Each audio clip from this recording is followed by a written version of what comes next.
আজকে একটা গুরুত্বপূর্ণ বক্তব্য দেখলাম জুলকার নাইন সায়ের, আল জাজিরার সেই অনুসন্ধানী সাংবাদিক।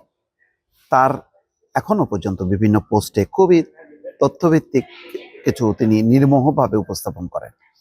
আজকে একটা বিষয়ে বলেছেন, আমি সেই বিষয়টা একটু আপনাদেরকে দৃষ্টি আকর্ষণ করি।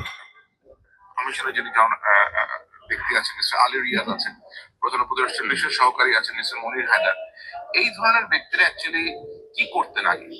তারা যে একটা রাষ্ট্রযন্ত্রের মধ্যে এসে প্রবেশ করেছে এবং এরা যে এই ধরনের ট্রাবল ক্রিয়েট করেছে দেশের স্টেট ক্রাফটের ভেতরে, এটা হয়তো এখন আমরা দেখতে পাচ্ছি না, কিন্তু এটা আমরা বুঝতে পারবো কয়েক মাস পরে যারাই আসবেন সরকারে, যদি কেউ সরকারে আসতে পারেন এককভাবে। কারণ আমরা জানতে পারছি যে তাদের একটা অন্যতম পরিকল্পনা হচ্ছে দেশে একটা হাং পার্লামেন্ট অথবা ঝুলন্ত পার্লামেন্ট যেন তৈরি করতে পারেন, এরকম কিছু একটা পরিকল্পনা ওদের মধ্যে আছে বলে কানা ঘুষা শোনা যাচ্ছে, কিন্তু মহল থেকে আমরা জানতে পারছি।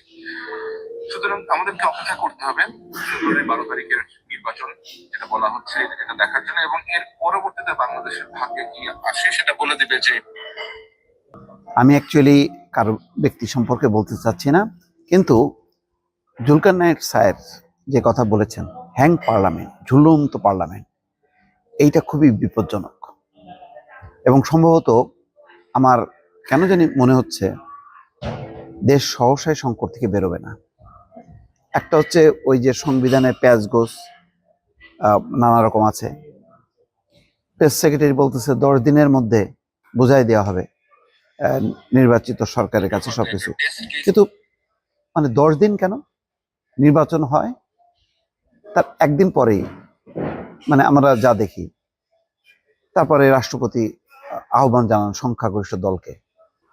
2 দিন, 3 দিন, 4 দিন, 10 দিন কেন? যাক, আমি এটা বলে রাখলাম তার মুখের কথা। 10 দিনের মধ্যে যেহেতু বলছে, সুতরাং এটা 2 দিনও হইতে পারে, 3 দিনও হইতে পারে। কিন্তু 10 দিন এই সময় বলাটা, এটা কিন্তু বেশ মানে অনেকে সন্দেহ করতে পারেন, খটকা লাগতে পারে। সন্দেহ না বলে আমি খটকা বলি।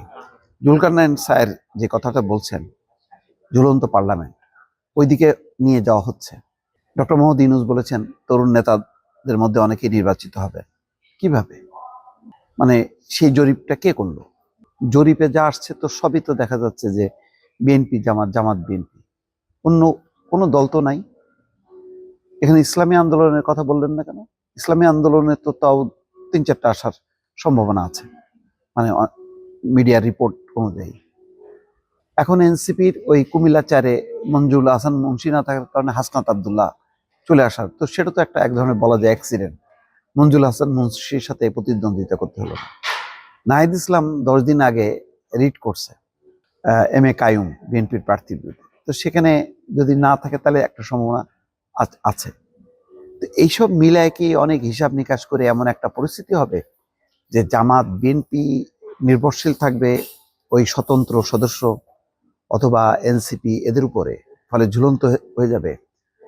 মানে 100 কোনো দল যদি এই নির্বাচনে 180-র উপরে না যায়, তাহলে সংকট হবে এই কারণে যে সংস্কার কিন্তু আর হবে না। সংস্কার হইতে গেলে 2/3 মেজরিটি নিয়ে একটা দলকে আসতে হবে। সেই জোয়ার কি জামাতের পক্ষে আছে নাকি বিএনপির পক্ষে আছে?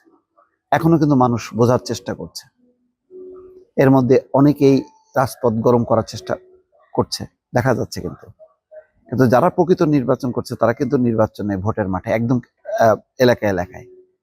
কারা তারা? যারা নির্বাচনের মাঠে নেই কিন্তু রাজপথে একটা আওয়াজ তুলছে, গভীর রাতে মিছিল বের করছে। নেপথ্যে কিছু হচ্ছে। ঝুলন্ত পার্লামেন্ট সৃষ্টি করে কোন ফায়দা তুলতে চাচ্ছে, কে তুলতে যাচ্ছে, এটা কি পরিকল্পনার অংশ কিনা? এটা কিন্তু একটা গভীর চিন্তার বিষয়। দর্শক।